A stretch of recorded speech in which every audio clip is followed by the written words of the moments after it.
Today I'm going to be doing something fixed in a bit of a different way. Um, Basically, the idea here is that I am going to be ranking all the different codfishes and trolls that have contacted Lorne and the phone calls and what have you that we've gotten calls from and such. Um, I'm gonna be ranking them on different factors. Um, I'm gonna start from the worst to the best. A lot of it's gonna involve. It's not just the entertainment of it. There's gonna be the entertainment factor, but there's also gonna be, what kind of reactions does it have on Lorne? How does it affect him? Um, there's different things that add to the greatness of this. Like some of the characters are so abstract. They're not, there's no voice to them, there's no description of them. Sometimes there's not even a name for the character, as you'll see, but they live rent free in his head and they hold so much power over him. So that's kind of thing is like, how much power does the character hold? Is the character something that makes Lorne, jealous, angry, or is this a character that makes Lorne feel self-righteous? Um, there's different things that will affect the scoring, as we'll see. So, I tried to depict what I believe each of the trolls would look like as well. Um, so let's see. Let's go with this there. Let's start erasing. We're starting with from the bottom. We're gonna start from the worst.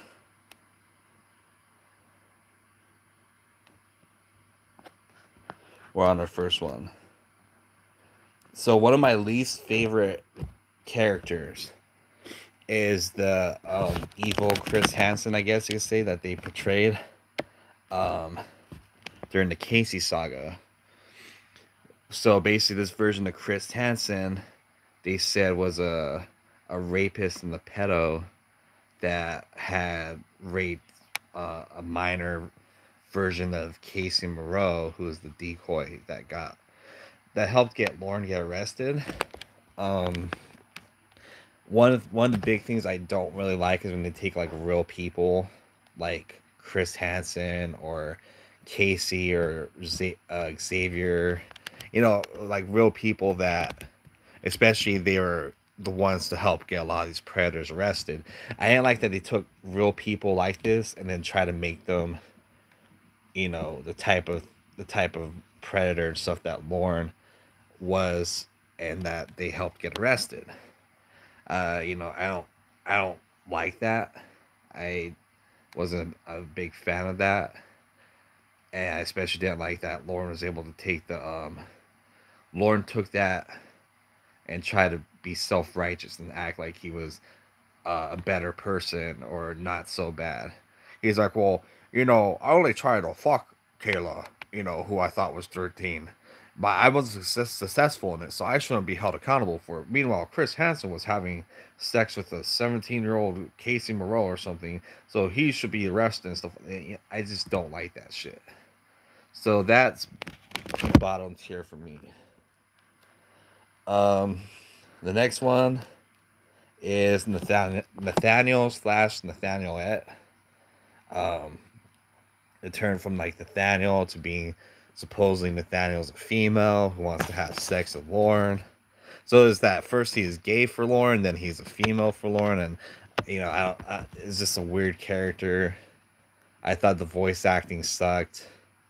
Um, wasn't very funny, wasn't very entertaining.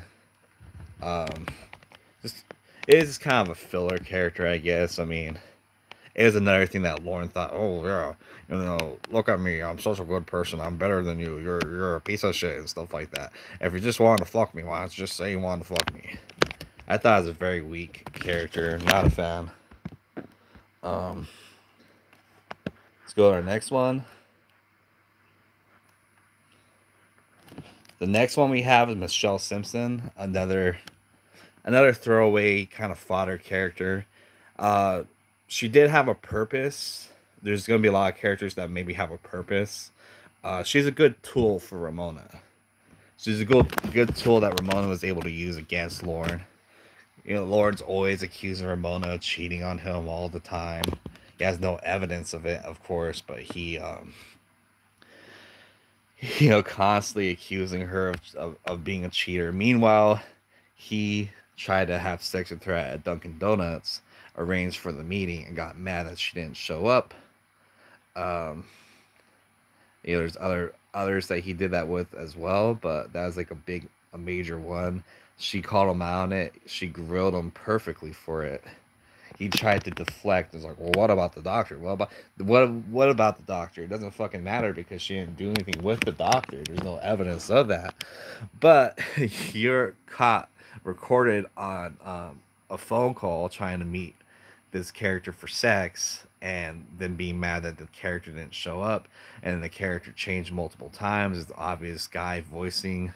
It started, I think the first time was a female, but then it's obviously a guy doing a really bad female impersonation. And, I think even Lorne caught on to it. Like I said, throwaway character, served a purpose. Not very entertaining at all, though. Um, in fact, it's actually very annoying. The characters like that and Nathaniel that were just annoying and just cringe to have to hear. So, yeah, not a fan. Um, Putting it right there. The next one we have is Casey. I think Casey is one of the least interesting trolls.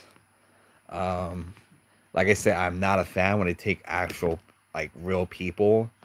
Especially there are people who were, helped arrest these predators and stuff, and then they portrayed her as she's supposed to be like some sex kitten, assassin type character who's like part of the Illuminati or whatever.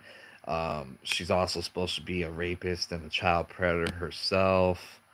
Um, the voice kept changing from Tiffany's version and Ember's version. And I mean, the Tiffany version was okay, but the Ember version, like the whispering and stuff, was just very annoying, very irritating to have to listen to. Um, then she becomes Winnie, of course. So it's like a dollar store version of Winnie. Um, the content wasn't. I mean, one of the calls was okay, like the TSA call, whatever, that they're being chased um, and stuff, but it wasn't really the character that pushed it. It was more Emma and like Refulio and all the stupid background noises and stuff, like the security guard and stuff like that, and Lorne's reaction to it. It wasn't really her that made that call. That call was made more by Refulio talking in Spanish and Lorne screaming that he saw her tits when they're supposed to be chased by like the cartel or whatever, trying to abduct them. So, you know, boring. It is a boring saga for me. It's just like the whole rehab thing. Um, Not very interesting. And like I said, I don't like them using real people to troll. And that sort. It wasn't really even trolling. It just makes the person. It just makes the person sound like a bad person and makes Lorne feel like he's a superior person. Like, oh yeah, well, Casey was doing all this shit to like actual kids. I didn't get a chance to do that, so I'm better than her. Not a fan.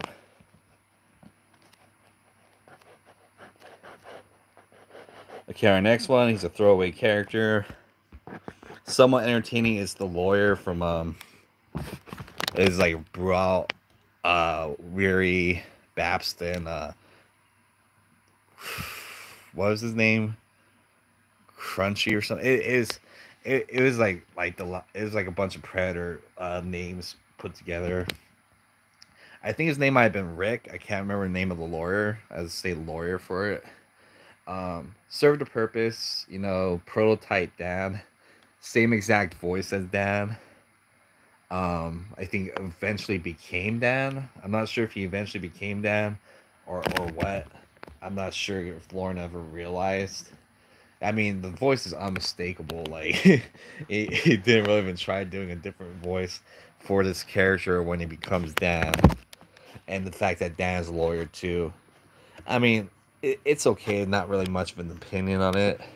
Like I said, a throwaway character. Didn't serve a purpose. Didn't really do much besides that. Um, Here's another character who got Touchy Touchy or Takashi. So, 6ix9ine. I think that was supposed to be what he's supposed to be referencing, but I'm not sure. Um, Another character that is just kind of a throwaway character, just kind of referenced. One of the many like weirdos that Winnie has around her. Uh, Another character that Lauren's just like, oh, that's a piece of shit, and I'm a better person than him. So I'm just not a fan of characters like that overall.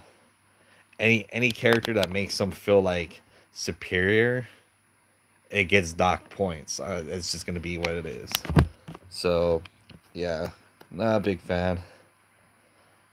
Here's Maggie Joe is the next character. Um, Not much substance to it. I guess it's just there to kind of annoy Lauren because she's had sex with Jamie or whatever, like Will has. Um, not too much personality or uh, I don't, there's just not really much to work with here. It's okay for what it is. I'm just kind of neutral on the character overall. It's an annoying name though. We have a human Jamie Amy. She's all right. Uh, Definitely not as good as the robot though. She had a few moments, but definitely the robot um is just the robot outshines just because of how ludicrous and absurd the robot is. Like the fact that Lauren could fall for that shit is hilarious and ridiculous. So it's like the prototype didn't last too long. I'm not I'm not gonna really go into the like any of the behind the scenes stuff because I mean it's not really it's not my place to judge or anything. I really don't care. Um, and I know there's a lot of fucking stupid shit that happens in this community. For one, is you could be really cringe most times. So that's I mean I make Lorne content and stuff. I joke about them, but I consider myself on the outside, kind of looking in. I'm not one for being part of the pack. And yeah, I'm not really gonna comment on any of the behind the scenes shit that happened with that character, but just not as good as her later version. Okay, so we're going to the D tier. We're starting to get slightly better. So this is a character that I actually don't know anything about. Kelp Pill mentioned her to me. Um, so I don't know anything about her, so I don't really have an opinion. I'm not gonna have an opinion on something I haven't heard or whatever. So I'm just putting it in this category because I'm just neutral, no opinion on Sierra Smith. I heard something that Lorne mentioned, so I don't know if it's a real person that he maybe tried to simp for, or if it's a made up person like we'll see later. Okay, here's another character. Like I said, throwaway character doesn't really do much. It's this is gonna be Grandma Stan. 'Cause we had Grandpa. We had Grandpa Stan, um, and of course it's a reference to him. It's supposed to be Ember's girlfriend at the time, so I just imagine it's just basic gender swapped Stanley Kendall, and that's how I portrayed her. Um, So, basically, just a throwaway character. Just the characters say, oh, you know, Ember's or Emma is in a lesbian relationship, and so she needs to have a child. She needs to be artificially inseminated, and she wants Lorne's child. And for whatever reason, Grandma Stan is okay with it. Has thousands of dollars, is willing to pay for Lorne's test tube baby. Um, so I mean the premise is ridiculous. Um, I mean, it's a funny premise. It is entertaining, but it's another like ghost character. You don't ever hear the character talk or anything. Um, but she doesn't really have much of an impact on anything revolving Lauren or anything in that situation. So, um, just kind of mid tier, bottom tier, whatever you want to call it. Next one we have is Gigi. Annoying name. Another character that's like a ghost. He's supposed to be like another like fucking predator or whatever is like preyed upon. Um, Winnie, what was it? I think it's Winnie and Debbie too, and Rhoda. I think this guy's just like basically preyed on the whole family or whatever. Um, because I think he's the one that got Rhoda pregnant, if I'm not mistaken. Uh, Another character that Lorne is like, oh well, I'm not as shitty as that guy, so I'm a good person. So yeah, low rankings. Another one we have is Angelo. Um, he's basically described like Lorne. He sounds very similar to him. He's just like some creepy old pervert, from what I understand. Had like a beach house, tried to get Debbie to like film porn. Actually, no, I think he's filming Debbie in secret or something like that.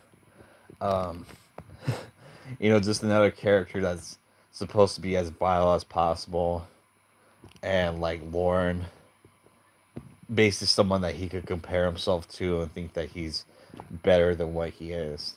And like I said, I'm not a fan of any of those characters, and they will get docked for it. It is what it is. I just putting that out there. I know there's gonna be people who disagree or whatever, but it's my tier list. I'm gonna do it how I want to. The last we have for the D section is Nick. Now Nick was pretty entertaining for a little bit. I mean, I like Nick Bagler, the guy who voiced him. I like his videos and shit. They're very funny. Um, it's just that he doesn't have much screen time or material to really work with. Um, there's the part when Lawrence like just punch the security guard, just punch him and stuff like that. He's supposed to get arrested or whatever. It goes back to like how inconsistent these characters are and how Lorne never questions it, because first case first Winnie is Casey, and then it comes out that Winnie is actually a mental patient who um pretend to be Casey to work for Xavier von Erich. And from there, she had two kids. They're described like they're infants or something. That's how they're originally described. She had a brother, Nick, and a sister, Debbie. Um, then later on, out of nowhere, Debbie reappears. Nick is basically lost to history. Uh, Rhoda appears, and Rhoda is barely 18, so she's she's technically an adult, barely one. Um, but like before mentioned, it sounded like Winnie's kids were like little kids. So from like somewhere between like 2 to 5 years old and 18 years old is quite a difference. And then it brings up the question of what happened to the other kid. And it's also like Rhoda had a baby, but what happened to the baby? Um, I think is scarcely mentioned. Um, but then it's just kind of something that's forgotten. And it's not like Lorne gives a shit. I mean, Lorne's first answer for everything is just abort the baby, because it inconveniences him. That's his reasoning. Something minor inconvenience to him. He's just like, oh, just abort it, and that's his answer for answer for everything. He wants to talk about like I'd be a great stepfather and stuff like that. Yeah. Okay, I'm going on to the next one, the C tier. So this is kind of like the mid. We're getting to the mid card here. So this one's an interesting character. We got Jenny from Walmart, or the Circle K lady, whatever. I'm just combining the slot because these are made up characters. See, actually, this is Lorne trolling himself because he made up characters. You try to say, "Oh, I got all these women who are interested in me, and I could go on a date if I want to." And Ramon's like, "Yeah, go on your date. Just go on your date with her. Go out." It's like, "By the way, I don't want to cheat on you." It's like, "It's not. It's fine. We're not dating right now. Go ahead." And he's just, "But I don't want to cheat on you," and stuff like that. Okay, put her on the phone. I don't have a phone number. Fama has a phone number. Why don't you have her phone number? Because Fama has it. We'll call Fama and have him call her. And basically, he just lied, made up people that aren't real, and got caught and exposed so fucking bad doing so. And it's pretty funny. It's pretty entertaining. Like I said, people that made up characters, one off characters, decent entertainment value. It's more entertaining in the fact that like Lorne basically exposed himself and trolled himself. He could have just said nothing and just been like, "Oh, I don't want you to go on a date or something," but instead he tries to threaten Ramona and be like, "Oh, okay, you try to go on a date, then I'm gonna go on one too." And then he makes up a person that's not real, and he makes up a person that's not real. Oh wait, hold up! I just saw a bunch of Ember slandering a real person. Okay, I'm sorry, I missed all these. None of these came up for some reason. Let me see. I'm gonna try to get to the chat. Um, let's see. Why is it not showing up? Showed up for a second and then. Okay, I guess the chat's not working. But what's up, Sloth? And what's up, Kelp? How you doing? So yeah, he trolled himself there. Okay, so we're starting to get to a little bit better. We got Mom and Dad. Um, I like how basically everyone Ramona talks about has no name, has no description, definition. They're basically like these like phantoms that she's conjured up, and such characters, such characters, they're like there's no voice, there's nothing, there's really nothing to them, but they like torment Lorne in ways that other characters aren't able to. So this is Mom and Dad. They're only mentioned a couple times, but Ramona's just like, my parents don't approve of you. They're like, why are you dating a sex offender? My mom saw you on To Catch a Predator. She's like, why are you going after this guy and stuff? Do you realize what he tried to do? So, I mean, like I said, they're kind of like one-off characters. They're not really mentioned too much, but what they do set up her family dynamic, and it illustrates that her family is against Lorne. They don't approve. They're like, you could be with all these doctors. There's these wealthy, handsome young men that are interested in you, but you're dating some 40-something-year-old, fat, balding pedophile that can't hold a job and is abusive to you, makes you cry every night. Like, what are you doing with your life, Ramona? Why are you fucking yourself up like this? So that's Mom and Dad. We're starting to get onto the good stuff here. And next we have Cousin. The Cousin was interesting because he made Lorne rage so hard because Ramona's just like, I'm gonna go on the trip. Do you want to go with me, Lorne? And he's like, well, I can't leave the state because I'm a sex offender, and Maine won't let me leave the state because of that. And it's like, all right, I'm just gonna go with one of my family members. And he's like, well, can't you go with your female cousin? And she's like, I don't want to go with her, and she's not interested in going. I'm just gonna go with my cousin. But he's a guy. Why does it have to be a guy? Why do you have to bring a fucking guy with you? And she's just like, it's my cousin, Lorne. Why do you care? It's my family member. You're all gonna be in the same bed with them, and you're gonna try to fuck them. And he thought she's gonna try to fuck her own cousin. Um, it's actually that reminds me. I forgot to put the doctor's nephew here, but it's the same type of situation. Like the doctor's nephew's a 10-year-old, and Lauren was raging over a 10-year-old, and thought that her babysitting a 10-year-old would involve Ramona sleeping with the 10-year-old. Like this is how much a fucking tard this guy is, dude. But I love it because her cousin is just a relative. She's just like, we're just gonna go, on a trip. Yeah, we're gonna be in the same hotel room. Like, what's the matter, Lauren? And he freaks the fuck out. Why couldn't it be a girl? Okay, here's another character. We got Lamondre. Not really a character, I guess. I mean, in my head canon, I imagine Lamondre as one of Lord's cellmates, like Aaron and Gentry and Baker and what's his name, Jerry, and all those guys. I imagine that. I imagine his cellmates taking his cheeks and stuff in prison. Um, but I mean, Lamondre is just the giant dildo he was sent.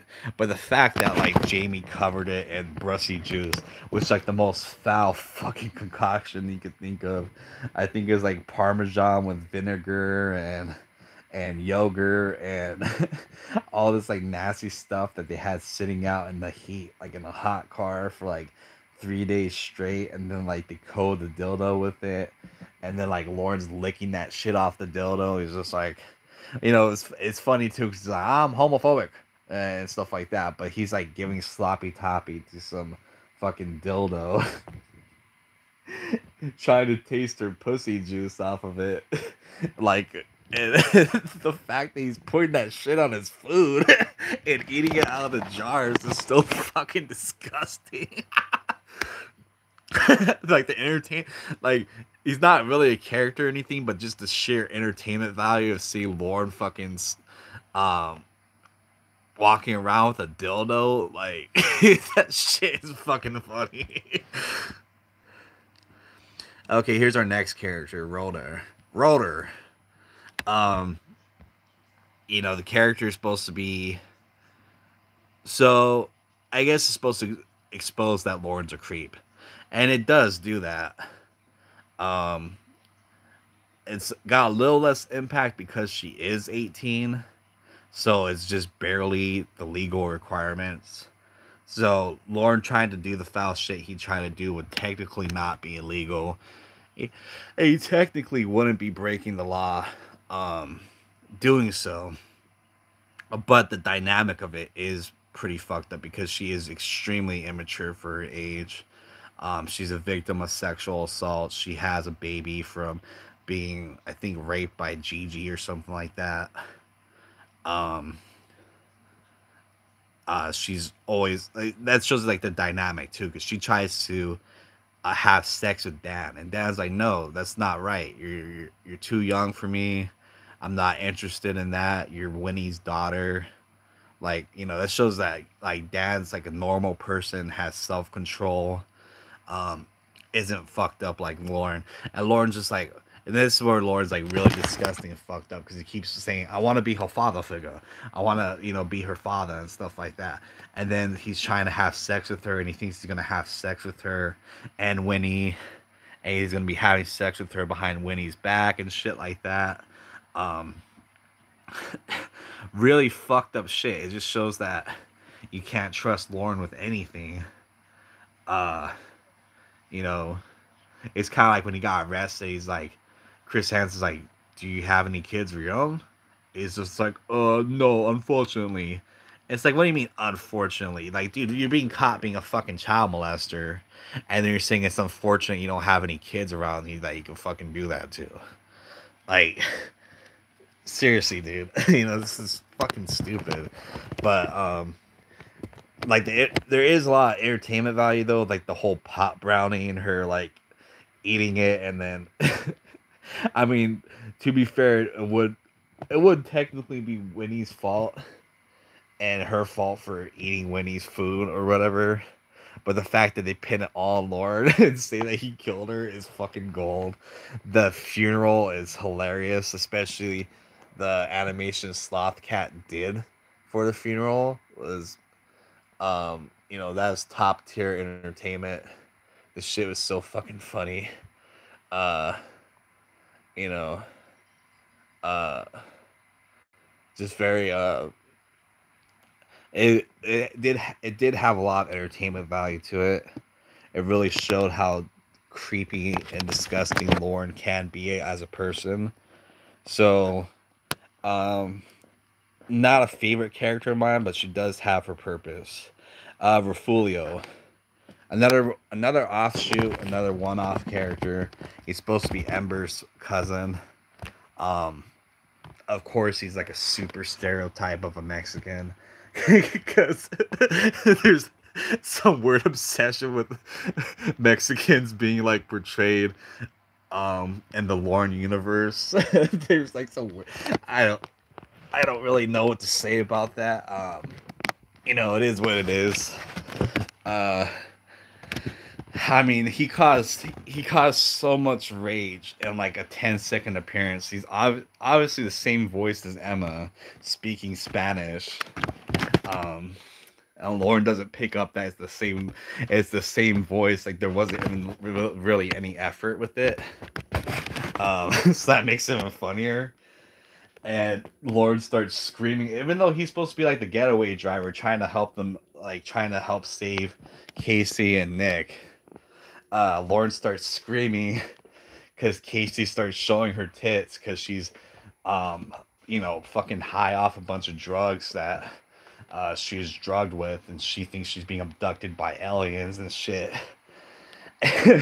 And Lauren's more upset that another man saw her tits than the fact that she's drugged up and there's people trying to abduct her and stuff for, whatever, Paul's sex cartel or whatever. So, yeah, for a character that had like two lines, he got a lot of entertainment value from it. He got a lot of rage from Lorne. So, decent character. Next one is Xavier Von Erich. Like I said, not a big fan when they try to portray real people as um, like predators and shit when they're not. So that docks points from the character, but the fact that he's supposed to be like this like looming arch nemesis of Lorne that's like dedicated his life to fucking with Lorne and trying to make him trying to ruin his life and stuff. Um I do I do think that is pretty funny. Everything gets pinned on Zava. I was like, Zava Von Elk. He's the mastermind behind everything. So he's got some value to him. Okay, so this this is gonna be like trolls that are from Lauren's actual life here. I'm just gonna put as the farmers. So you got Wendy who hates Lorne. Those two apparently hate each other. They don't get along. That fucking bitch with her cookie whoopie pies and her Pepsi. He's always talking shit about Wendy. It's funny too because originally Winnie was named Wendy, and like basically Lorne named his own catfish. He basically, I guess it's like a weird parallel because they always say the holy Lorneography and stuff like that, and I remember like the disciples were given different names, like Peter was once named. He was originally Simon, but he was renamed Peter. Um, and it said that he's the stone that like the rock that the church would be built upon and stuff like that, right? So Simon became Peter, um, and stuff like that in the Bible, and then you got Wendy becomes renamed Winnie by Lorne because he hates Wendy Farmer so much that he renamed his own catfish. Then there's Bethany Farmer, her daughter, which I have a huge feeling. I mean, it's pretty much certain. I don't know if there's any evidence for it, but Lauren was probably simping for her daughter. Probably tried to get with Bethany. And that's part of the reason why Wendy and them didn't like him, is because he tried to creep on her daughter. That's what my hypothesis on that is. And then you have Tony Fama, who's supposed to be like his best friend. And you hear Lauren talk so much shit about this guy and them. And honestly, I don't think there's. I think we're talking about Lauren here. He lies for fucking everything. So my idea is that he's probably lied about all the shit he said about them, or distorted the truth to try to make himself sound like a victim. He's like, "Oh, Fama makes me bring him beer, and I have to bring an offering of beer, my Bud Light and stuff, and then he won't let me use the bathroom and stuff like that." And I mean, because you can hear a phone call too, where Lauren, it's fucking obnoxious because you're at someone's residence, you're at someone's home, um, spending time with them, but then you're on your Bluetooth headset with your fake internet girlfriend the whole time talking to her. So it's like you're having a conversation with someone who's not there, who's not part of it, in someone else's home. And you hear Lauren rambling and stuff, being stupid. And Lauren makes a mess in their house. And Farmer tells him to pick up with his spill. And he's like, "I don't have to pick it up. I'm a guest. You don't make a guest pick up a mess." So like, shows you Lauren has no fucking manners because he spilled a bunch of Bud Light and he wouldn't pick it up. And Farmer's like, "Clean up your shit, dude. You made a mess. Here's a paper towel. Clean it up." And he won't fucking do it. So Farmer kicked him out. And he starts bitching like, "It's cold. It's winter. He's got me out in the freezing cold. And they're all warm inside, making me do this shit." It's like, no, dude, you're being a fucking drunken asshole. And you're being a friggin' tool. And you offended them and they kicked you out of their house. That's perfectly reasonable. That's not them being fucked up. The fact that you're just like, "I'm a guest, I should be able to do whatever the fuck I want." That's not how hospitality works, dude. I don't know what the fuck Lauren was raised in, what kind of manners he's gotten, but yeah, pretty shitty. Next one is Bro. So Bro is he's a interesting character because he's kind of there, I guess, like as a mediator of sorts. He trolls Lorne, kind of references the mac and cheese and stuff like that, but he's kind of there. Also, like, he like tries to act like he's cool with Lorne, and then Barry's persuading him the other way. He's kind of going back and forth, like, do I like Lorne, or is he like a threat to my family type thing?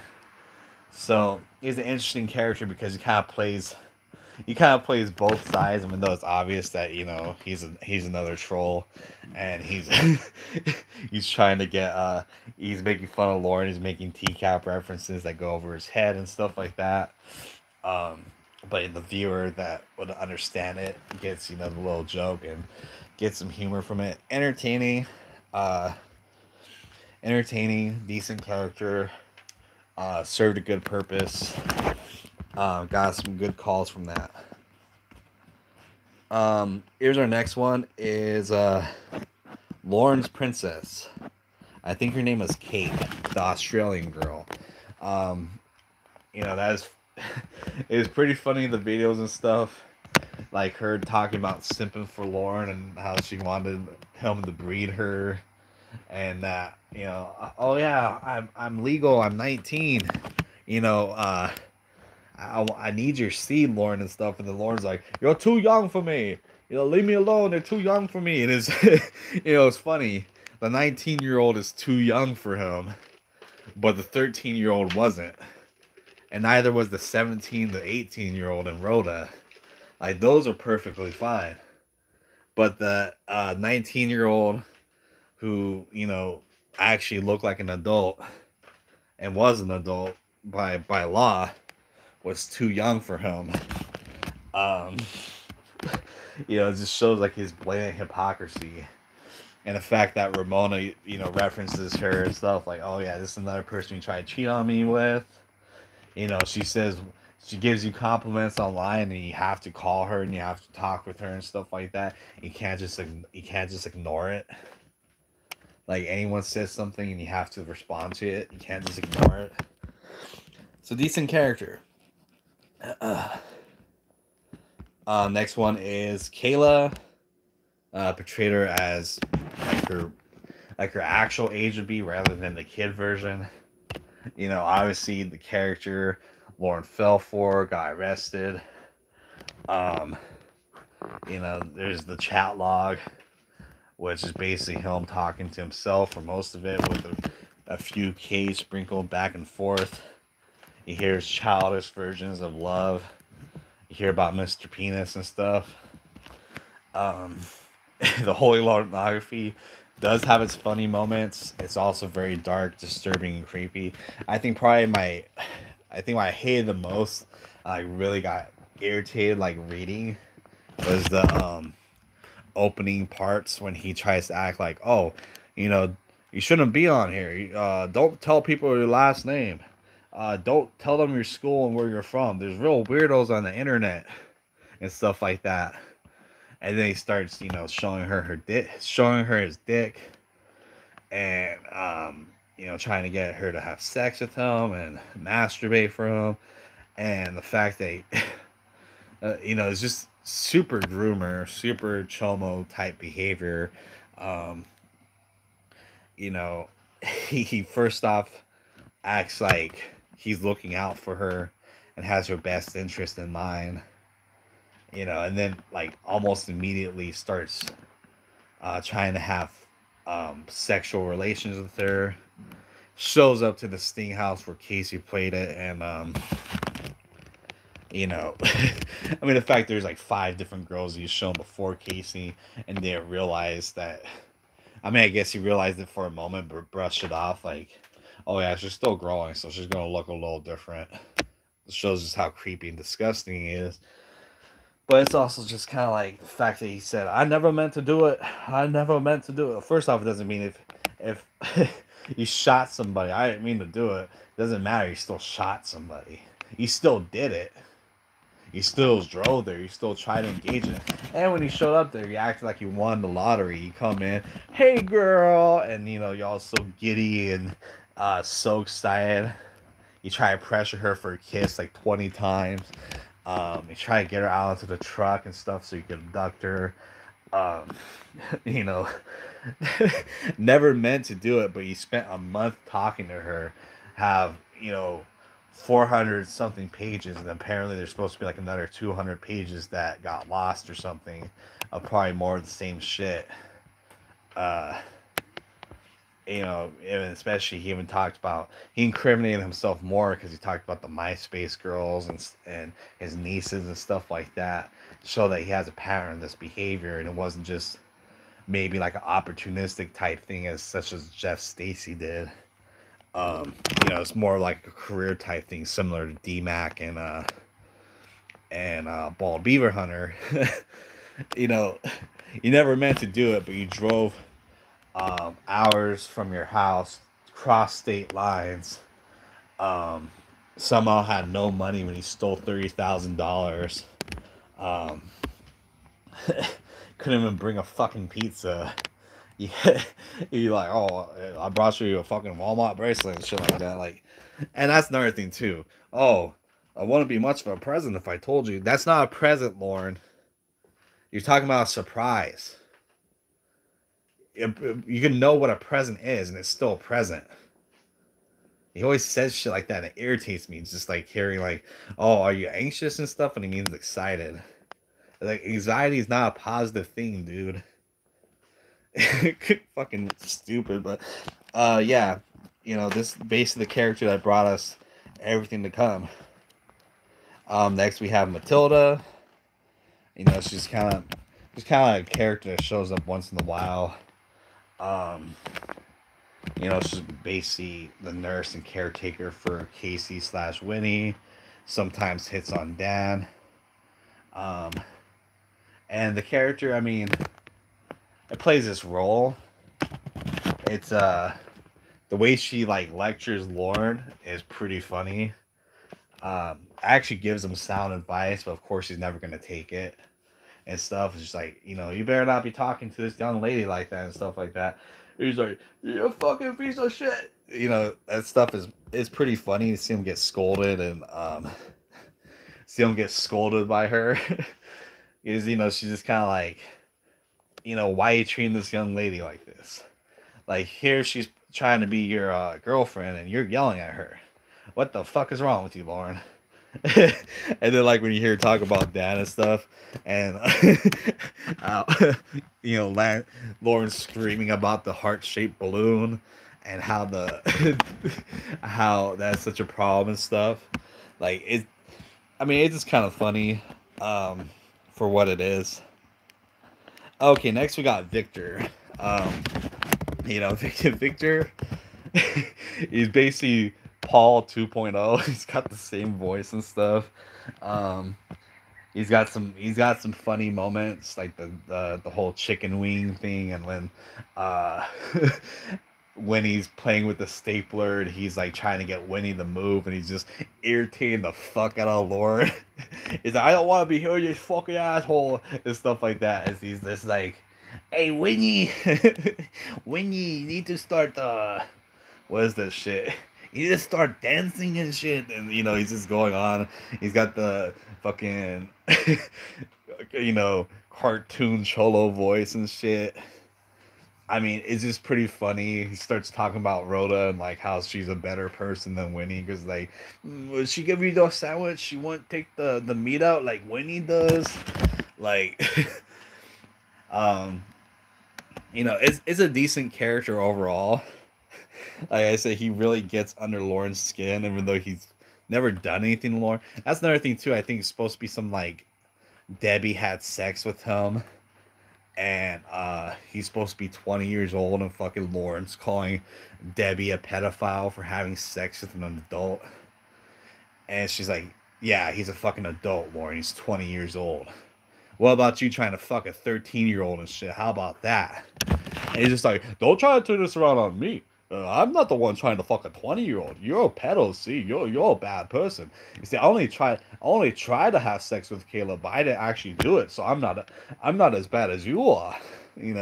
That's the type of bullshit we got. Then I think Winnie went to jail because she had sex with him, and he's supposed to be like underage at the time. They didn't really know because his birth certificates, he had like 2 different birth certificates. So we got the Winnie in jail saga because of that, and that was pretty fucking funny. She drove Lorne up a wall. So decent character. Don't mind him. Next we have Emma. I think Emma's a decent character overall. Yes, she does simp for Lorne. And the simping is pretty fucking funny because it's like, of course no one's really gonna do that, but he buys into it. And then like the fact that she's supposed to be like she gets hooked on drugs or whatever, and she like betrays him. She's constantly betraying him, but then Lorne's like, you're the only one I trust, and then like they become friends again, and they're enemies. They're like friends and they're enemies and friends and enemies over and over again. But I think probably my funniest fucking things with Emma was when she's with Grandma Stan and she calls up Ramona and she's trying to get Lorne to impregnate her. And Ramona's just pimping the shit out of Lorne. It's just like $15,000, and you're talking about like a deposit, right? Like that sounds pretty light, Emma. You're gonna have to give me a lot more than that. and stuff like that. And she's just like, oh well, you know, if I'm gonna pay more, I need more sexual activity from Lorne. Like he's gonna have to like eat my ass and lick my coochie and my toes and my tits and stuff like that. And Lorne's just, I don't want to do that. I don't want to cheat on you, Ramona. I'm not a cheater. I'm not gonna cheat on you. It's just like, bruh, they didn't even call him on it. You try to cheat on her with Michelle Simpson and Jenny from Walmart and all these other characters for free. You're willing to try to cheat on her for free. And it's not cheating because she's aware of it and she's fine with it. She's giving you permission to do this. And she's going to make money off of you doing this. And now you have a problem and you're trying to act virtuous and trying to act like you're some great boyfriend when you're a fucking abusive cunt that tries to cheat on her all the time. It's just fucking, that is just, the whole baby thing was just so fucking funny. It's one of my favorite calls. Um, Her call with his stepmother was hilarious. His stepmom sounds like Bev Big Head from Rocco's Modern Life. My buds, I can't smoke because I got buds in the house. I need to go outside to smoke. You know, that shit was fucking great. I love it. So, you know, I guess people don't care for the person or whatever. Um, I don't have, I don't really have an opinion. I think the character's funny. Um, it's like a cat and mouse type game. Sometimes she's his best friend. Sometimes she's his worst enemy. Um, the dynamic is interesting. It reminds me of like Music Biz Marty and Cyrax Chance Wilkins. And I'll get to that again with another character, but that's my piece on Emma. The next one is Paul. The Paul calls are funny. They're entertaining. I like how he trolls Lorne. It's my body, Paul. Stop fucking joking off to me and shit like that. Um, you know, it is a funny character.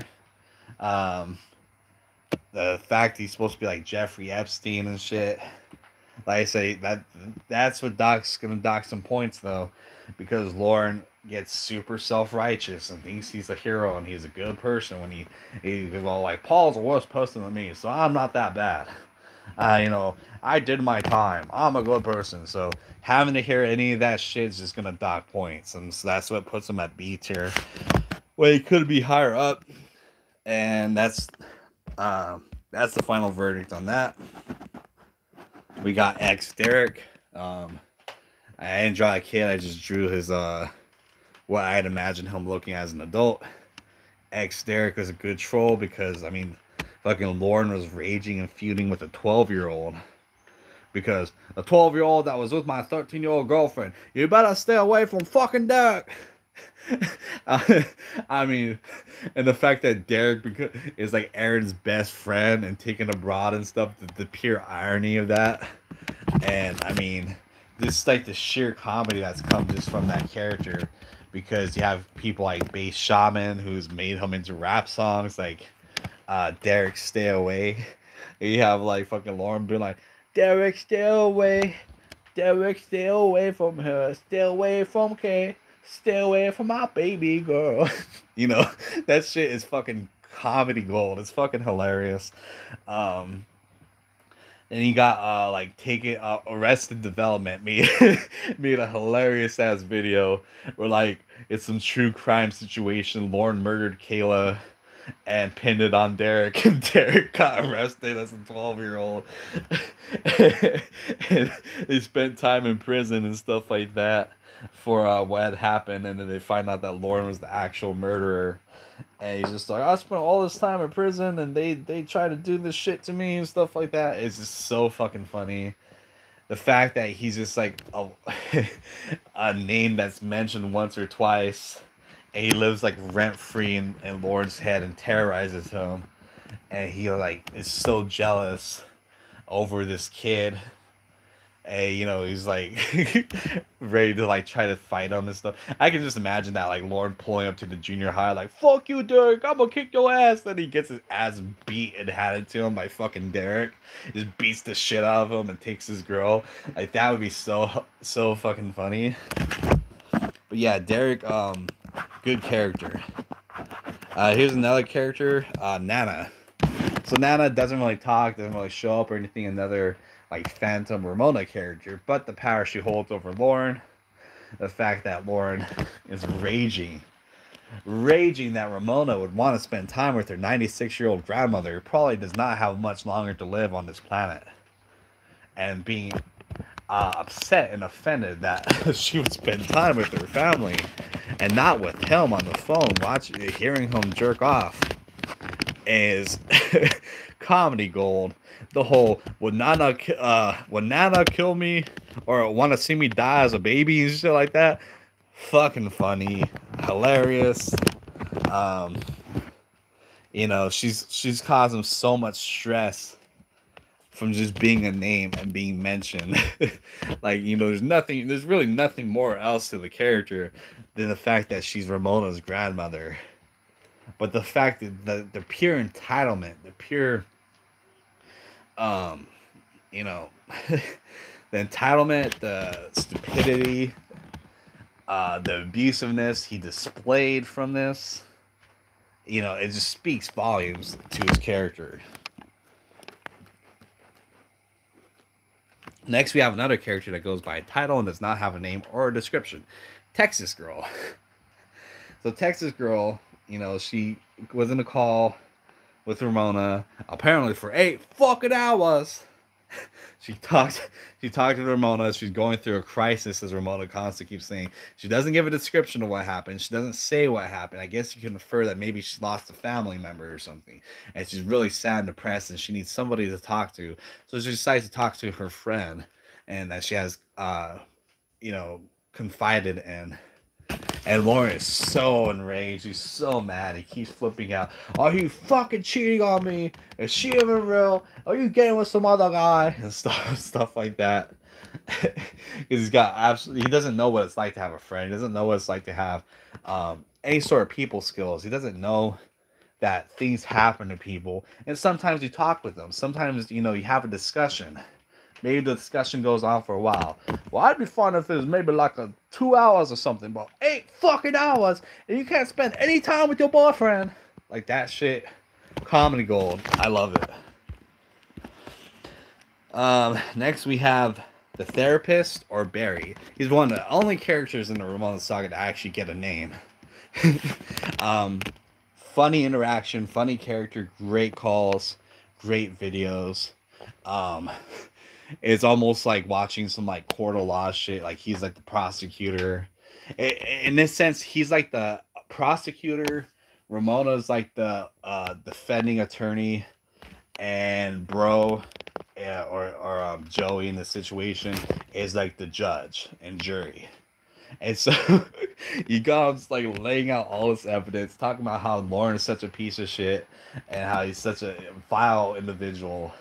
And then you got Ramona just like trying to find anything to salvage to save his character. She's like, well, he wasn't given his mac and cheese and stuff, and he's betrayed by his relatives, and then and then you have bro like actually taking everything into consideration and weighing the options. Like, well, maybe if I didn't get my mac and cheese, I might have committed a felony or something too. I don't know if I'd do what Lorne did, but I might, beat somebody up or something, go to prison for it. So. Maybe there is a point to this. Like, it's just a funny interaction. The roasts he gets on Lorne are great. The only thing is, though, in this situation, is that he has complete control and dominance over Lorne, which is funny. But the thing is that he's on his best behavior. He's trying to impress her family members. So we don't really get to see him rage. You don't really get to see him cry like it would be like accustomed to. Instead, he tries to keep a straight face and be like, well, I'm a better person now. I changed. Yes, I was fucked up at the time, but I'm not anymore. I went to prison. I went to counseling. I'm not the same person I used to be. That's the type of shit you get. You got more, I guess, calculating Lorne here rather than the raging drunk, the crying man baby that we've grown to love. Like, so, oh shit, I kicked something by accident. So funny interaction, Great roast, complete control over Lorne. Um, it's got all these great qualities to it. The only thing is though, we don't really get to see him react. You could tell he's probably just seething in anger. He's just boiling and raging and stewing and festering in like hate, but he can't express it. So it's golden. It's really golden. Okay, now we got someone who's actually actual family member, relative of Lauren, basically the Chad to his incel Elliot Roger virgin, Roy Armstrong. I get it, you know, Roy's a drunk, so people are gonna say he's a terrible person because of it, and he's drunk driving, and it's a bad thing, but it's not like unforgivable like what Lorne tried to do, and he's got real problems. Um, you know, the guy's got real substance abuse problems, which Lorne does too as well. Um, but I think it's more understanding. I mean, because we see like, especially when you know his history and stuff, with like his stepfather like running off with his wife and stuff like that, and it almost makes me wonder if because like when Winnie starts bringing up like the sexual assault and stuff that supposedly happened to Lauren, he got really quiet and he didn't want to talk about it, and he's fine talking about other things. So I almost wonder if that happened to Roy and Lauren tried to like co-opt his tragedy and what happened to him and pass it off as his own suffering, because Lauren's the type of person to fucking do that. Um, but it's funny because you hear them fight, hear Lauren rage. They're always fighting all the time. Roy's roasted the shit out of him. He called him a lazy piece of shit. He doesn't do anything. You're just like Paul and all those people we complain about. You're lazy, good for nothing, don't do anything. And the thing is that makes it even funnier too is like, you know, Warren is being catfished by Ramona, his fake girlfriend who's supposed to be a young black woman.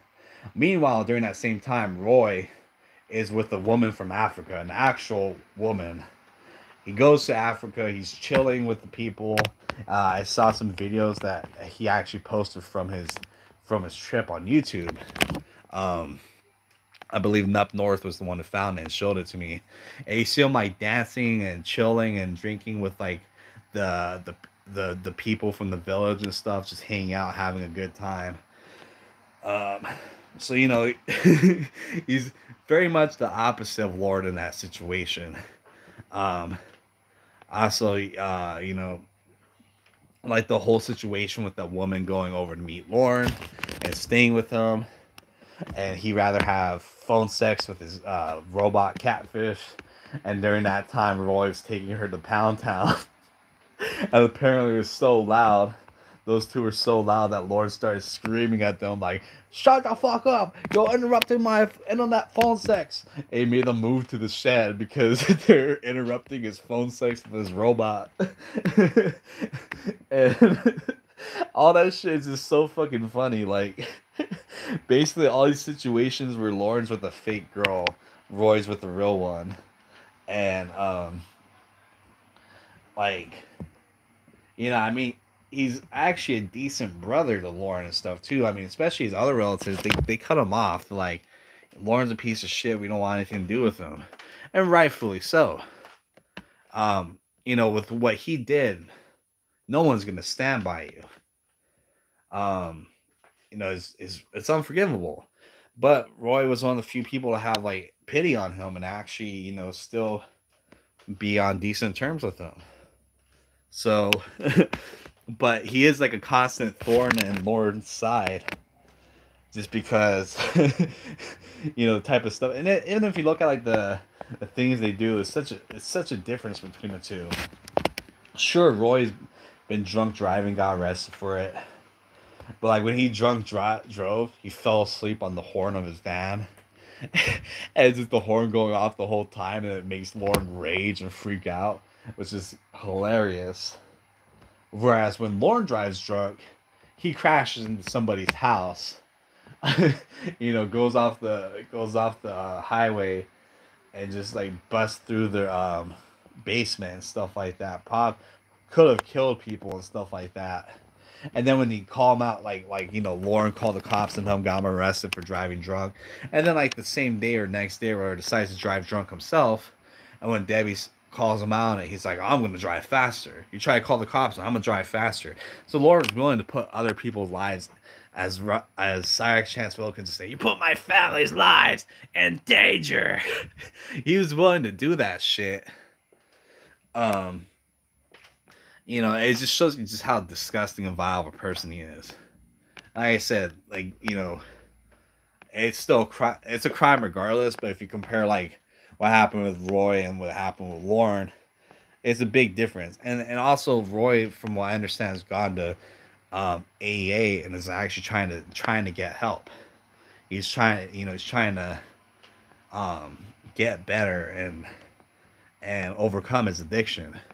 Whereas Lorne drinks fucking 30 Bud Lights a day and says he doesn't have a problem. So, yeah, that's a big difference between the two. But it's funny that he gets trolled by his own family members. Next, we have Winnie. So originally, I hated Winnie. I could not stand the voice. It was very irritating. It took me a long time to get into pornography at all because of the voice. And I was just like, I don't even know where to start. Everything's all mixed up. It's all screwed up. That's how I felt originally. I was like, I love his arrest on TCAP and the interrogation. But I can't get past this shit. Well, once I was able to kind of like find out where to start, the chronological order of things, I started hearing the calls. It's funny because she's like a cartoon character. She's like Bugs Bunny or some shit. She's built to be as disgusting, repulsive, and horrific as possible. I mean, she's got like a shit and fart and piss obsession. Um, she is a actual literal Nazi, not just whatever fucking Twitter people like to call you if you disagree with them. She she's an actual rapist and stuff. She sexually assaults people. Like she sexually assaulted Dan in his sleep. You can't give consent during that. She does stuff like that. Like, she's a sex pest like Chris Chan. So she's actually, as a person, objectively worse than Lauren. Because you have like a literal rapist Nazi. But she still like holds like this moral superiority over Laura and basically bends him to her will, constantly cheating on him. It's funny, he kept screaming and freaking out Ramona because he believes that she's cheating on him with no evidence. Whereas Winnie's telling him nonstop that she's fucking other guys and she's doing all this shit, just trying to suck Dan's dick. And and Lawrence just cries about it. He's like, "Oh, there you go, trying to fuck other guys again." And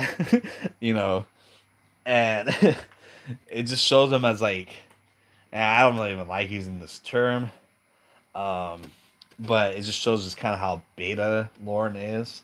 Like he really fits that like virgin incel type, which I don't think he's a literal virgin.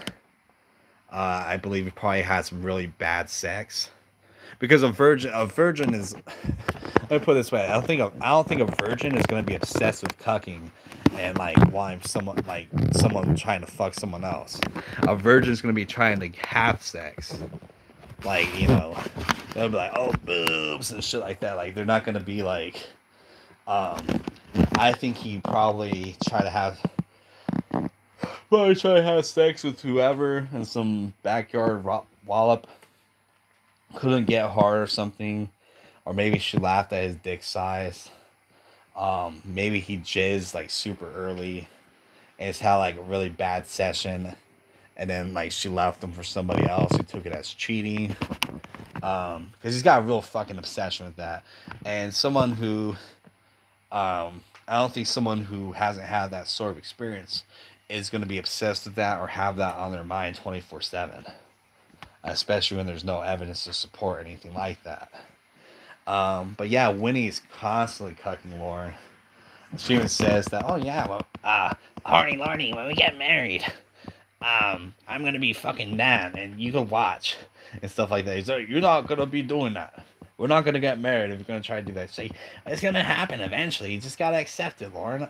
He's got a big dick and you don't, and I'm gonna be fucking him. You know, she's basically has him as has him as her bitch boy, and the type of just absurd nonsense that happens with her all the time.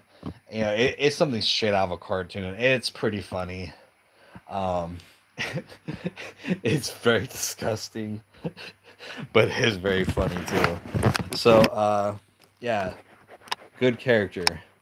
We have Will, who Will is apparently Winnie's husband. That popped up like he. I guess it took me as I kind of be like, is he the same one that supposedly Jamie Amy is fucking? There's the Wildo and stuff like that. So, funny character. I mean, like, especially when he gets caught that he's fucking Emma behind Winnie and Dan's back. Uh, I guess kind of turning the tables on Winnie a bit, and like Lorne snitches to Debbie, and then Debbie has the call with them, and they start talking, and they start getting into it, and he's just like very nonchalant, like, yeah, hey, Winnie, I fucked Emma. It's just like, oh no, starts screaming and crying and stuff. It's like, yeah, I fucked her, and she got pregnant, and we aborted the baby. Why'd you abort the baby? Well, Lawrence said to kill abort the baby and stuff like that, because I don't want to have to deal with it. And Lawrence just like, hey, don't try to pin this on me. You're the one. It's just hella funny because the guy is confessing that he cheated on his supposed wife. But it still gets turned around on Lauren. That Lauren was the one who's in the wrong. And it's just so funny. I love it. The fucking Weldo and like the power of the Weldo hose over Lauren. He starts screaming and crying like, "I don't like you using that Weldo, JV. I don't like you using Weldo." It's just like, it's a dildo, Lauren. Uh, who cares? It's just a toy. And it's like, but that's like your fucking him. It's like, it tastes different than them and shit like that. He starts raging. I just think it's funny. He calls out Lauren on his bullshit all the time. Um, good shit. Willy Wonka's got some good shit. The top of the A list. So we're starting to get into like the best of the best here. We got Debbie, and I like Debbie a lot. Very funny interactions. The work Tiffany did was great. Just shit talks Lauren, puts him down all the time. Hilarious stuff. Starts being such a little bitch. Uh, the way Lauren's just like, you won't give me a chance. You won't give me a chance. You made me fucking leave Winnie for you. And she's like, no, bitch, you fucking left Winnie on your own. I never expressed any interest in you. You took me being drugged up and saying something as like consent. Like, what the fuck is wrong with you? And like, your mom thinks you're a moron and shit like that. It's just so funny. It's golden. Basically bullies the shit out of him. He's like such a bottom bitch. Um, you know, good interactions. Very straightforward. That's the thing. It's very funny, but it doesn't have the absurdity and the ridiculousness that the not Emma, but the Winnie saga has, or the Ramona saga or the Jamie Amy saga has. It's a good saga. It's very straightforward. A lot of punching down, which it's fun.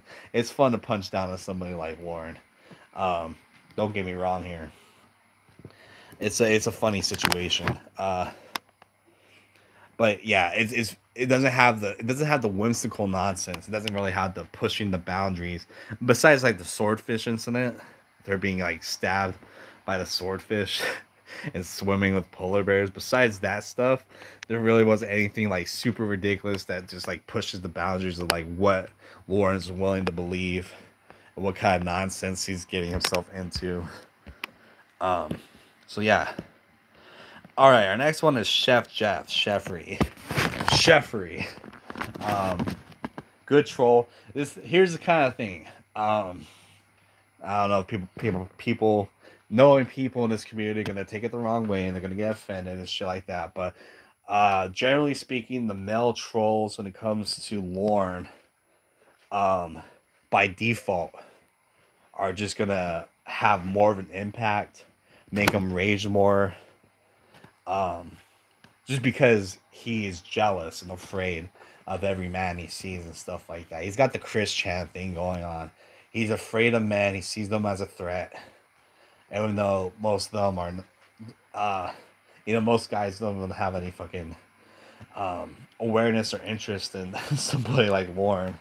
And like speaking of Chris Chan, like if you look at his trolls, the male trolls that bothered him were telling him stuff like, "Hey, you should hit the gym, take a shower, cut your hair, and then maybe girls might like you if you start, if you got a job and you started bettering yourself." Whereas the female trolls like did the most fucked up shit to him, you know. Um, they did stuff like pretend to be his girlfriend and then break up with him to try to break his heart and stuff. It's stuff like that, right? But of course, Chris is just like men are bad and women are pure and great, and that's what Lauren's got. He's got the fucking Hallmark Coomer brain going on. Um, he thinks that every man is like a threat and competition to him, and every woman is like some great person because he wants to have sex with them. So the simping, that's the thing. When it comes to a lot of the female trolls, there's a lot of simping. Lauren will put up with a lot more because of the possibility of having sex. He wants to have that phone sex. So there's that. Chef Jeff. You only hear him really mentioned by the robot. He he's literally a chef that she's taking cooking classes from, and Lauren is freaking out that she's taking cooking classes. He taught you how to make Italian sausage. You know why? Because it looks like a big fucking cock. you know, he thinks that it's sexual that she's learning to make sausage and in a culinary class. And if anyone that's ever made food, like, come on, dude, like that's just it's gross. Like you don't want to wear gloves and stuff. You're handling like raw, um, you know, pork and meat and stuff like that. Like it's not it's not a sexual experience or anything. Like there's nothing. It's not like she put like whipped cream and strawberries on her titties and you're like licking that off or something. It's not it's not anything spectacular. It's something that's kind of gross. Next we got Ron, which I started laughing when I found out that one of his new nemesis has the same name that I do.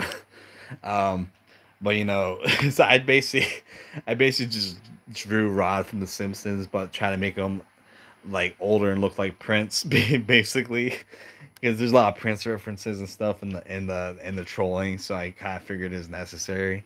Um, Suppose Lauren calling him a virgin is fucking hilarious because there's a lot more evidence to support that Lauren is extremely inexperienced in anything sexual. Never had a real girlfriend or anything like that. So he keeps calling the guy a virgin. He calls him a virgin when he's had sex with his supposed porn star girlfriend.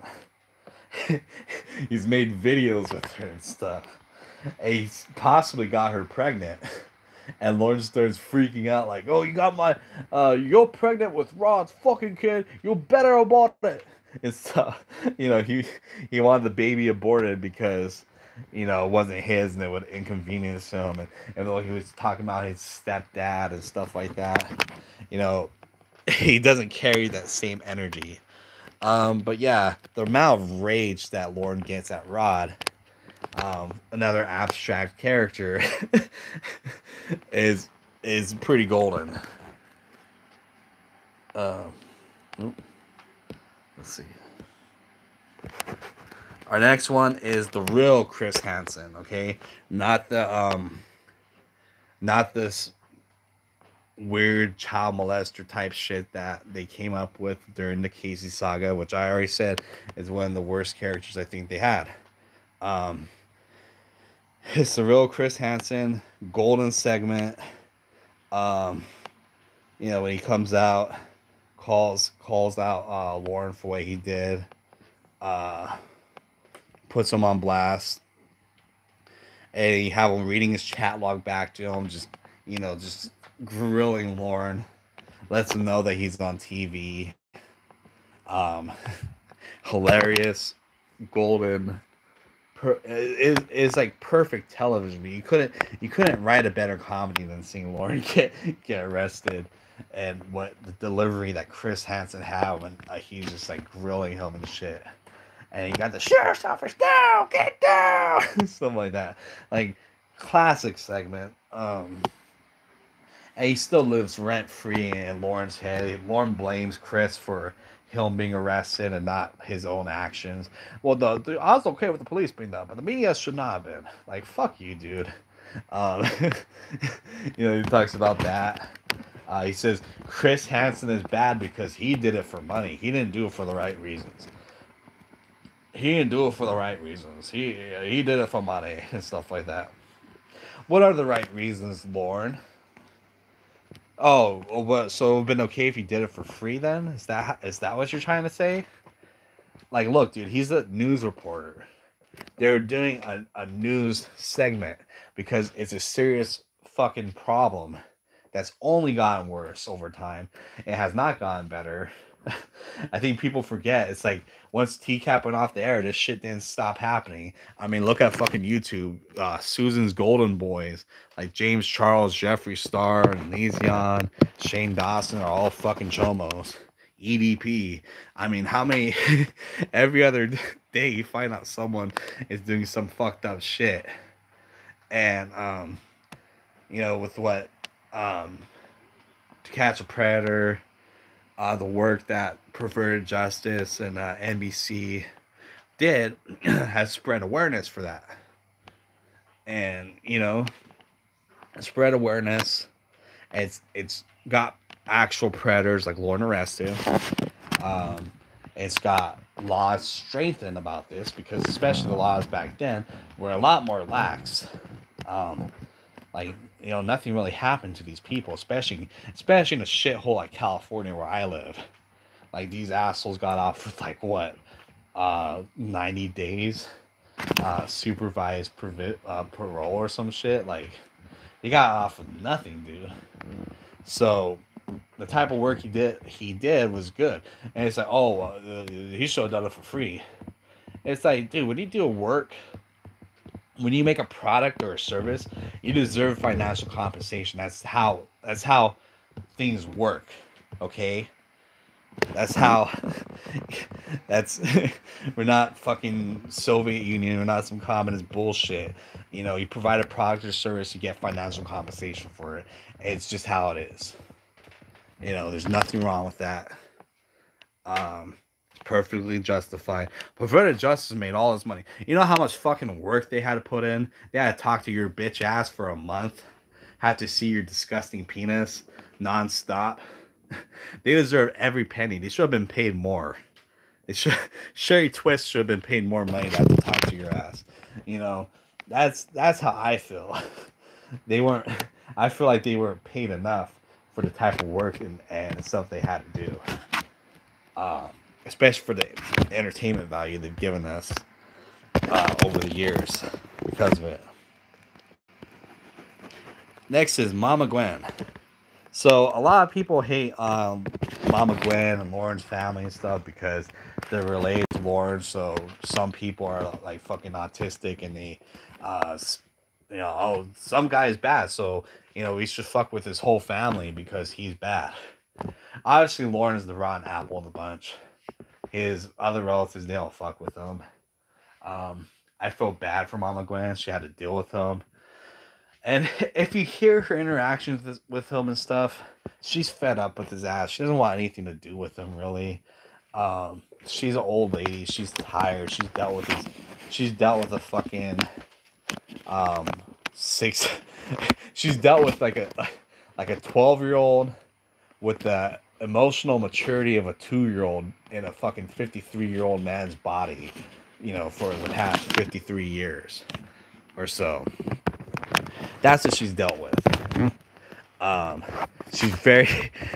You hear her interactions with Lorne. She's very upfront with him. She doesn't buy into his bullshit. She tells him how it is. You think you're an honorable celebrity? These people don't think you're great. They think you're a clown and a loser, and they're laughing at you. She tells him the truth, and he doesn't want to hear it. And she's like, especially she talks about how he doesn't take responsibility for anything. He's always trying to blame someone else for what he's done. She's like, look, I could easily blame your father. I could blame Dale. But that's not going to solve anything. That's not going to fix my problems. It's not going to change anything that's happened in the past. So you hating on Ralph and Lori doesn't change anything. Like, you keep living in the past. You're always living in the past. They live so far in the fucking future because they screwed everyone in the past. That type of shit. Golden quotes. It's my car, Lawrence basically stole her car and is trying to hold it over her head like, well, I take out your trash once a week or some shit like that. Oh, you help your elderly,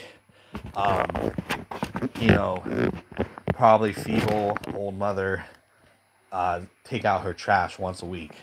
So you're saying that's okay for you to take her car and never return it because of that? Everything with him is like a transaction. Everything is him like trying to hold something over somebody's head. Instead of just being grateful that she let him use her fucking car. And then like the type of shit she tells him is just fucking funny. Mom, I got my head up my ass again. Well, why don't you just shit it out? Like, that is fucking, I love that so much. Like I said, like she's done with this shit. She's giving him advice. Like, she said, like, your rent comes first. You pay your rent. You don't I always tell you that shit, but she tells him sound advice. He doesn't listen. She said it herself. He never listens. And that's his problem. All these people try to help him and try to tell him what the right thing to do. He's gotten therapy for like 6 years or something. I don't know how long. Nothing sticks because he won't make the change. He wants to blame everyone else. This goes down to like Lauren's need for a mother figure for everything. It's like in Taking Up Rod. Everyone's like a surrogate mother for Aaron. He basically wants someone to hold power over him in a sense, to control him, because then if something goes wrong, he could blame them for his actions. And then but then he's also at the same time, he doesn't like authority. He wants to do whatever he wants. It's like when he got out of prison, he hadn't smoked for 5 years, but the first thing he does is light up a cigarette because I'm rebelling against it. No, dude, you're being a fucking idiot. You're not being edgy or cool or anything like that. So he wants to be against authority. He wants to be against whatever, right?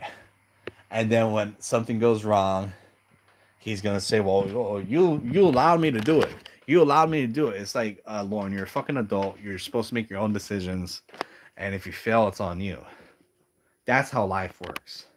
Life doesn't care. You either fail or you succeed. It's all in your hands. But he doesn't want. He won't own up to that. He won't take that sort of, I guess you could say, power and responsibility into his own hands. He's just rather, blame everybody for everything that's wrong that he's done 100% by his own choice, and never accept responsibility for it. But then he wants somebody to fall back upon at the same time. So that's the type of shit that Mama Gwen's dealt with, like, basically since Lorne came out of her. And it's just very sad, she has to deal with that type of shit. She has to hear him lecture and criticize because a 80-something-year-old woman wants to have a piece of candy and enjoy some sweets, and she's being lectured by her drunk pedo son. Like, I told you not to eat them fucking sweets, and they're bad for you. And he's saying that while he's pounding 30 Bud Lights a night, and saying he doesn't have a problem. So it's the type of bullshit, it's the type of nonsense that is his relatives deal with. You know, it's just it's unfortunate, but it is what it is. So that's kind of my thoughts on Mama Gwen. She gets a lot done. All right, our next one is Dan. So Dan is a great character. He's a great troll. Sometimes he's Lorne's best friend, and other times he's his worst enemy. Uh, Dan lives rent free in Lorne's head. Winnie's always trying to have sex with him.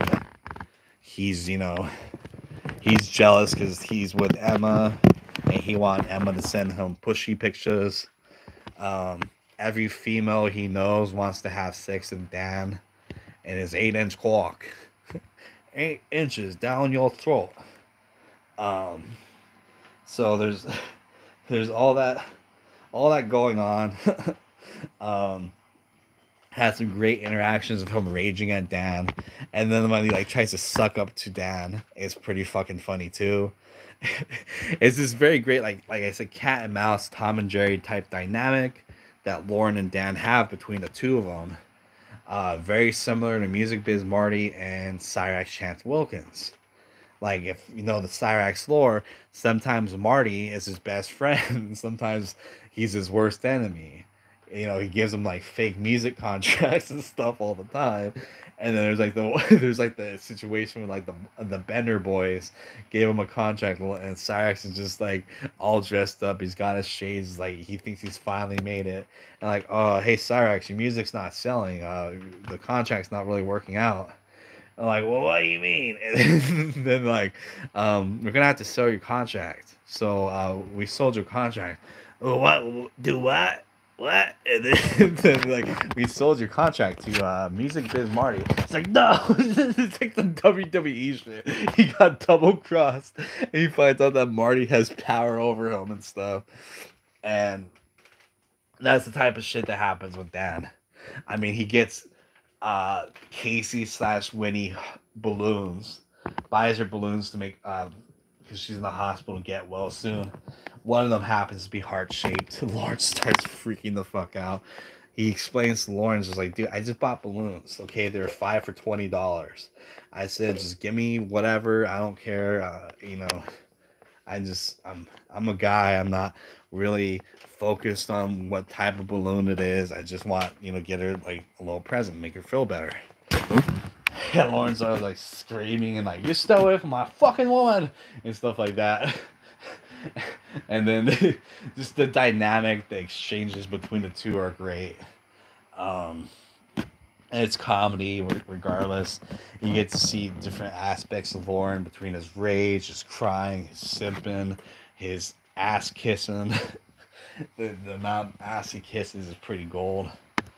Um, Overall, great troll. Our next one is the new and improved robot fembot Jamie Amy, the porn star girlfriend that Lorne thinks he's having sex with. The fact that he's screaming and raging and fapping to a robot is just so absurd. It's comedy gold. It's it's just funny. It's ridiculous in every way imaginable. Oh god. The type of shit that everyone she's fucking, and he dates someone that he knows is a porn star, knows that she masturbates and has sex on camera for money as a career. And if you ask me, I don't think there's anything wrong with that. Perfectly fine. She explained it to him. It's not like he started dating someone and found out they're doing this shit behind his back or something. It's something he came in full well knowing. And he starts crying and screaming and freaking out because he wants her to stop making porn and to quit her job, quit what makes her money. And she's like, "What? You're gonna pay for my fucking bills? You're gonna take over my finances because this is my only source of income, and you want me to just be like homeless and not be able to have a place to stay? that's the type of that's the type of interactions we get, and it's just hilarious. It's she roasts him, doesn't spare his feelings. Get to see all different types of Lorne. We get to see the crying, the raging. We get to see the simping. We get to see the ass kissing. We get to see the like fake remorse. Um, we get to see a variety with her, and it's good. It's good stuff. All right, next one is Ramona, and Ramona is one of my favorite sagas. A lot of people bitch about Ramona; they always cry about her. Oh, she's not giving Lorne hell and stuff like that, like she should. Weak character, this and that, and I say fuck that. I completely disagree. Um, there's a lot of power to the Ramona saga, and I'll tell you why. The other trolls, other catfishes, they directly insult Lorne. They go out of the way to make him feel bad. They do all this stuff to antagonize him. Ramona approaches it fixed in a bit of a different way. She's very pleasant. She's very nice. She's like the nicest anyone's ever been to the guy, right? It displays why he can't be that way with them for one, but she's very patient. She's very understanding, calm, collected every time she talks to him. And he freaks out. Like the highest levels of freaking out that you'll see. He's so concerned that she's gonna cheat on him, that she's gonna leave him and stuff like that.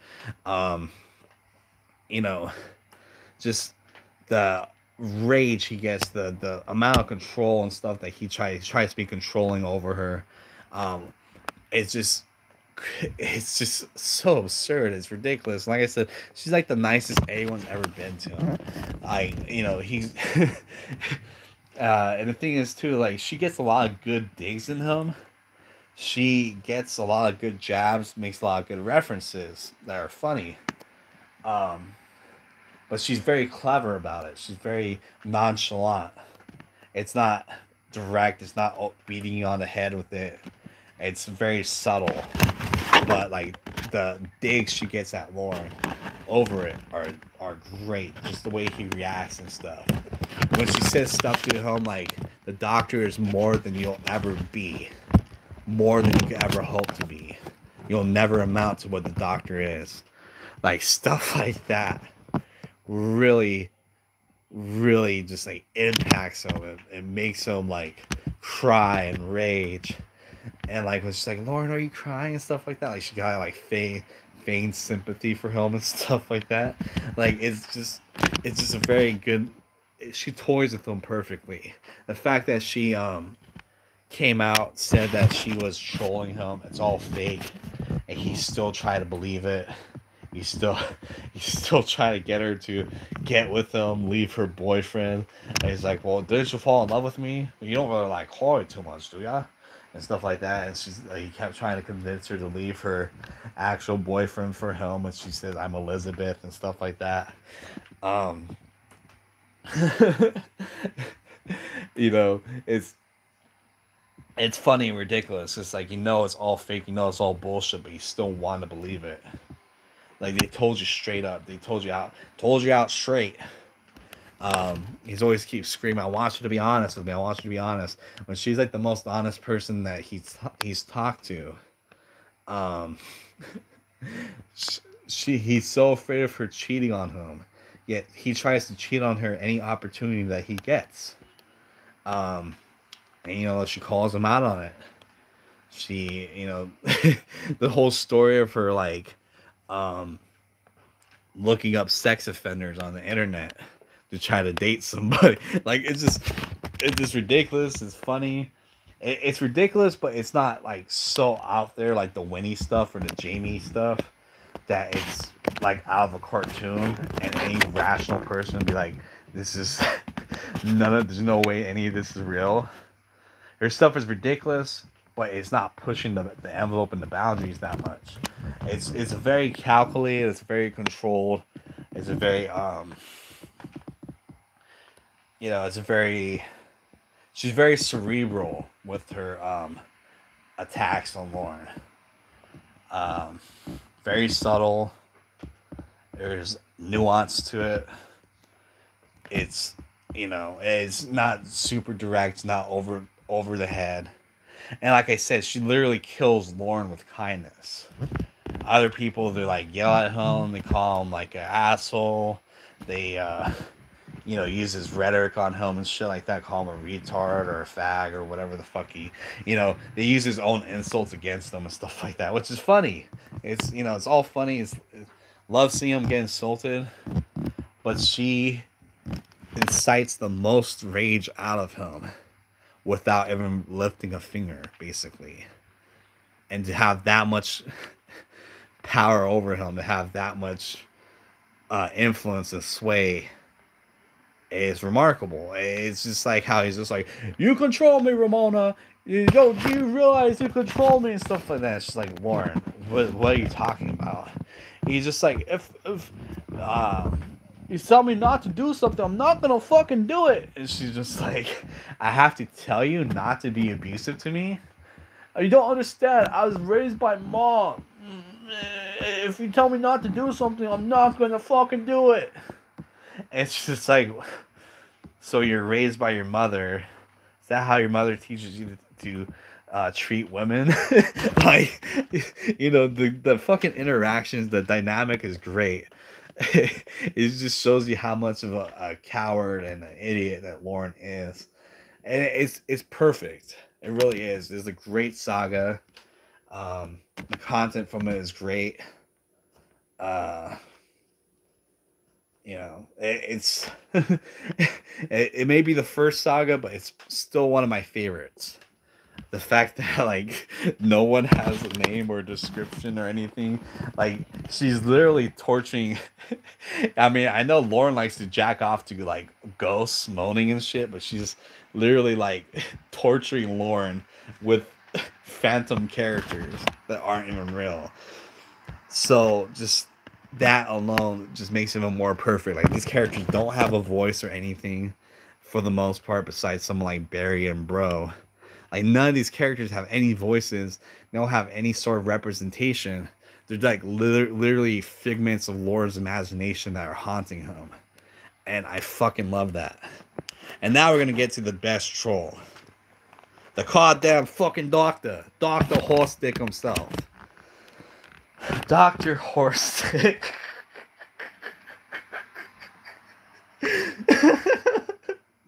The sheer presence and power and authority, the sheer bullying that Dr. Horstick does on Lorne without ever laying a finger, without ever saying a word, without any sort of description besides his massive penis and the fact that he's a doctor. Like he holds he's got Lorne's number. He's basically his arch nemesis. More so than even like Paul or Xavier or Chris Hansen or any other troll to show up. Like he just lives to fuck the shit out of Ramona and Lorne's head to make her cheat on Lorne. Because of his massive penis. Because women have absolutely no control when they see a massive penis and they have to just fuck it. How'd you see the doctor naked? Ramona describes it over and over to him that she walked into the bathroom and he's taking a shower and she walked in on him accidentally and saw it. There's nothing sexual to it or anything of the sort. And when he saw her in her panties, it is the same situation that he knocked on the door and she said, "Come in." And he walked in and saw her like that. And she's like, "Oh, well, how come it wasn't the girl you're talking about?" And she's like, "Well, I thought it was. That's why I said come in." He could have said something. Well, he knocked on the door. He didn't just barge into it. She said come in. And it is, an accident. Or like when she saw him in the Speedo. Because they're at the hot tub. They're chilling at the hot tub, and she's like, well, his dick is so massive, his swim trunks just couldn't contain it. Of course I saw that thing just like looking at me menacingly and shit. Like just the power that holds over Lorne. You have Lorne who says, I'm homophobic and stuff like that, talking about a man's dick for 5 hours straight to Ramona, trying to get her to describe it to him and stuff like that. Um, it's just fucking hilarious. And you hear Emma telling, like, she's trying to stir the pot a bit with Lorne and stuff, and saying stuff like, oh, they're playing with olives and he threw an olive and it landed in her belly button, and so he went over and he started eating the olive out of her belly button or something like that, and Lorne just starts freaking the fuck out. She's always cheating on him. Like, just a fantastic arc. Like I said, he's a ghost. He hadn't said a word to Lorne, hasn't insulted him or anything. He, Ramona compares the doctor to Lorne. And it's like, well, Lorne, he's a doctor. He has a job. He works. He doesn't have 24 hours a day to be on the phone like you do. It's just like fucking great. He's just like, oh, you're going to try to put me down, huh? You're trying to put me down. You're putting me down because I'm unemployed and stuff like that. And it's just so great. Just the whole saga, just everything with it. He's you know what? It's just like I guess Darth Maul or something. He's the Phantom Menace. He's just like his apparition with no description that haunts Lorne's dreams, lives rent free in his head, torments him on a daily basis, and only for him to find out this person is not even real, not even based on anything. It's all in his mind. And this is the guy that took him out, So that is my summary and my analysis, my ranking of the different trolls in the series. So my worst is Evil Hansen, and my best is Dr. Horstick. So yeah, so from worst to best, you have Evil Hansen, Nathanielette, Michelle Simpson, and Casey Moreau as the F tier. E tier, you have Lawyer Rick, Takashi Touchy Touchy, Maggie Joe, and Human Jamie Amy. D tier, you have Sierra Nevada, whatever her name was, Grandma Stan, Gigi the Pedo, Angelo the Creeper, Brother Nick. For the average C tier, you have Jenny from Walmart and Circle K or whatever, because she's just a made-up character troll Lorne trolled himself with. You have Mom and Dad, Cousin, Lamondre, Rotor, Refulio, and Xavier Von Erich. Now we're getting to the good stuff. You have the Famas between Tony, Wendy, and what's her name? Burnett or something. I can't remember her name. You have Bro. You have Lawrence Princess Kate, I think it was her name. You have adult Kayla. You have Matilda, Victor, Emma, and Paul. On the A tier, we have adult Derek. We have Nana, Texas Girl, Barry, Roy, Winnie, Will, and Debbie. And the best of the best, we start from Chef Jeff, Rod, real Chris Hansen, Mama Gwen, Dad, the new and improved robot Jamie Amy, Ramona, and Dr. Horstick as the top. So that is our synopsis. This is the rankings, the true and honest proper rankings of all the current trolls that we've had so far. I almost included the Bill Murray and Justine Murray, but that was more of a prank call rather than like any actual trolling. So I didn't really think there's a spot that they would fit in. And yeah, hope you guys enjoyed the video. For anyone new to Lorneography, maybe this might help clarify who's who and what they do. And yeah. See you guys next time. Bye.